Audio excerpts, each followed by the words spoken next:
My name is Nina, and I am 22 years old.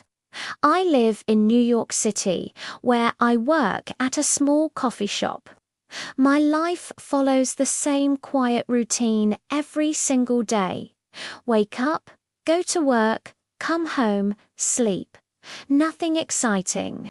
Just ordinary, predictable days, one after another. Then, one Friday morning, everything changed. I woke up with a terrible headache. My head felt heavy, and the pain was sharp enough to make me close my eyes again. I called my boss and told him I was sick. He told me to see a doctor. I hesitated. I have always been a little afraid of doctors, afraid of what they might find, afraid of bad news. But the pain was too strong to ignore, so I took a deep breath and made my way to the hospital. The waiting room was busy and bright. My hands were shaking a little as I filled out the form the front desk lady handed me. I sat in a plastic chair surrounded by strangers and watched the minutes slowly pass. After about an hour, a nurse called my name. She led me down a long, quiet hallway to room number 5. The room was simple, a bed with white sheets, a single chair, and the faint smell of antiseptic. I sat down and waited. Then the door opened, and a young man walked in. He was tall, with dark hair and warm green eyes. My heart moved in a way it had never moved before. "Hello," he said, with a calm, gentle smile. "I'm Dr. Thomas Wilson. What brings you in today?" I told him about my headache. He sat close as he checked my blood pressure, looked carefully into my eyes, and asked a few quiet questions. His face was close to mine, and I felt my cheeks grow warm. After a moment, he leaned back and said there was nothing to worry about, just a tension headache. He told me to rest, drink plenty of water, and handed me some medicine. "You're welcome, Nina," he said, as I thanked him and stood to leave. I walked out of the hospital with lighter steps. My head already felt better. But my heart was a completely different story. For the next 3 days, the headache faded away, but thoughts of Dr. Wilson did not. I kept replaying the sound of his voice, the way he smiled, the color of his eyes. By the end of the week, I had made up my mind I was going back. I knew it wasn't completely honest. My headache was gone, but I told myself I just needed one more chance to see him. Just one. I put on my favorite green dress, the same shade as his eyes, and returned to the hospital. At the front desk, I said my headache had come back. The receptionist looked at me with a small, knowing expression, but said nothing. She made an appointment. The nurse led me back to the same room, room number 5, and I sat on the same bed, my fingers twisting together in my lap. When Dr. Wilson walked in, something in his face softened. When he saw me, he asked how I was feeling. I told him not well, that the headache had returned. He checked me carefully again. Everything was perfectly normal, just as before. He sat quietly for a moment, and I felt the silence pressing down on me. I could not do it. I could not keep lying. "Dr. Wilson," I said, my voice just above a whisper, "I have something honest to tell you."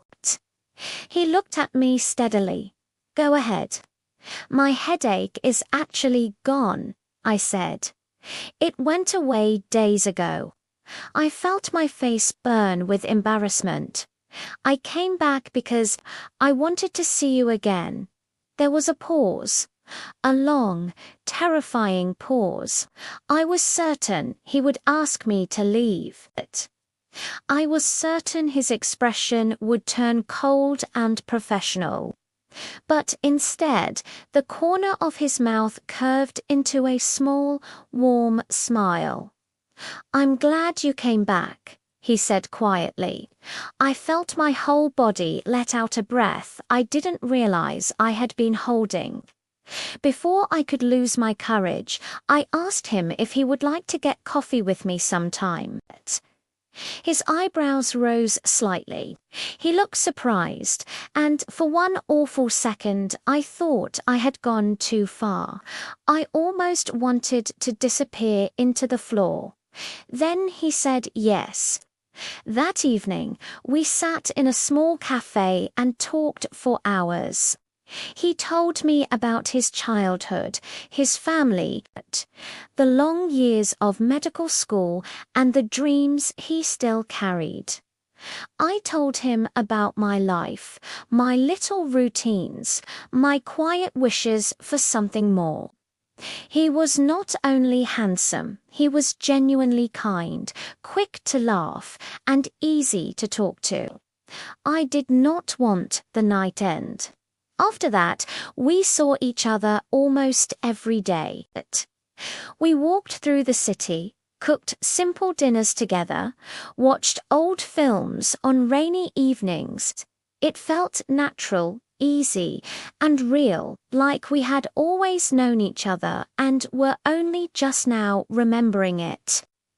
3 months after that first coffee, he looked at me across the kitchen table and said the words I had been afraid to even wish for. "Nina," he said, "I love you.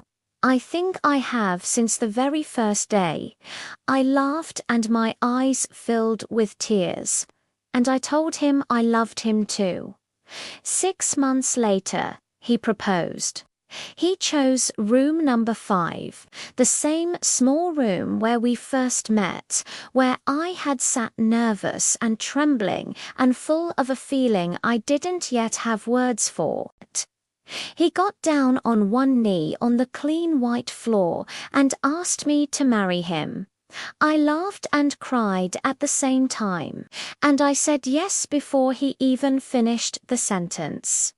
We are married now. We live in a small house with a garden that blooms every spring. He still works at the hospital, saving lives and making patients feel safe, with that same quiet, steady calm. I opened my own little bakery, and every morning I wake up to the smell of bread and the sound of his voice, and I think about how close I came to never saying anything at all. I almost let fear make the decision for me. I almost walked out of that hospital and never went back. But I didn't. I was honest, even when it was embarrassing. I was brave, even when my hands were shaking. Sometimes the most beautiful chapters of your life begin with a single, terrifying sentence. So if something in your heart is asking you to be brave, listen to it. It just might lead you somewhere wonderful.